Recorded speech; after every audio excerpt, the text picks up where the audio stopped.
Assalamualaikum warahmatullahi wabarakatuh.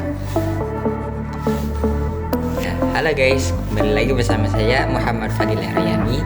Di sini saya akan menjelaskan tentang macam-macam qasas dalam Al-Qur'an. Nah, kisah-kisah di dalam Al-Qur'an itu bermacam-macam. Ada yang mengisahkan berbagai macam peristiwa yang terjadi di masa lalu, dan ada juga hikayat yang berkaitan dengan peristiwa-peristiwa yang terjadi pada masa Rasulullah SAW. Adapun macam-macam qasas Al-Qur'an ditinjau dari dua sisi, di antaranya yakni yang pertama ditinjau dari sisi pelaku. Kitab Makna Al-Qur'an membagi kisah-kisah Al-Qur'an dalam 3 bagian. Yang pertama, kisah-kisah para nabi terdahulu. Bagian ini menyangkut ajakan para nabi kepada kaumnya, seperti mukjizat-mukjizat dari Allah yang memperkuat dakwah mereka.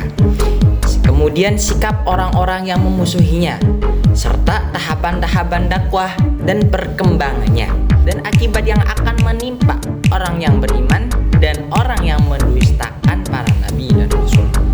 Contohnya kisah Nabi Nuh, kisah Nabi Ibrahim, kisah Nabi Musa, Nabi Isa, Nabi Muhammad SAW, dan nabi serta rasul-rasul yang lainnya.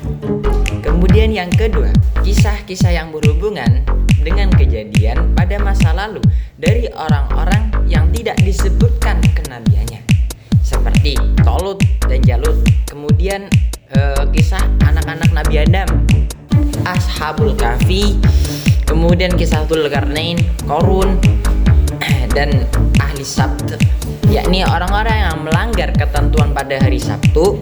Kemudian Ashabul Fil, yakni pasukan Abraha dengan berkendaraan gajah ketika menyerang Ka'bah, dan yang lain-lain. Kemudian kisah yang ketiga adalah kisah-kisah yang terjadi pada masa Rasulullah SAW.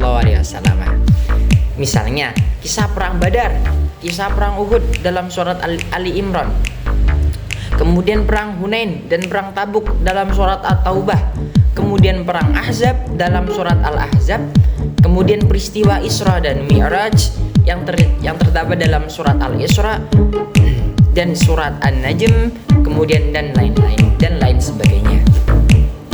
Nah, kemudian ditinjau dari segi panjang dan pendeknya.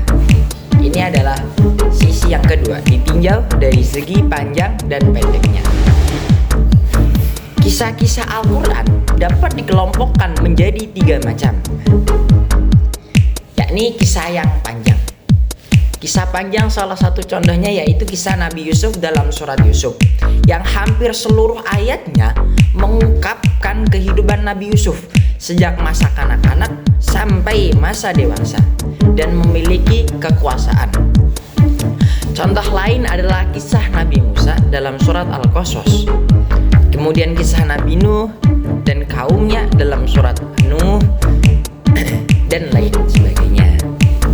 Yang kedua adalah kisah yang lebih pendek dari bagian pertama tadi, yakni kisah sedang, seperti kisah Maryam dalam surat Maryam, kisah Ashabul Kahfi pada surat Al-Kahfi, kemudian kisah Nabi Adam dalam surat Al-Baqarah dan surat Thaha, yang terdiri atas 10 atau beberapa belas ayat saja.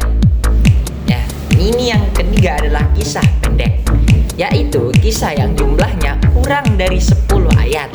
Nah, misalnya kisah Nabi Hud dan Nabi Lut dalam surat Al-A'raf, kemudian kisah Nabi Saleh dalam surat Hud, dan lain sebagainya.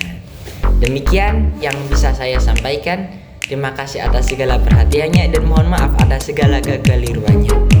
Wal afu minkum, wallahul muwaffiq ila aqwamit thoriq. Assalamualaikum warahmatullahi wabarakatuh.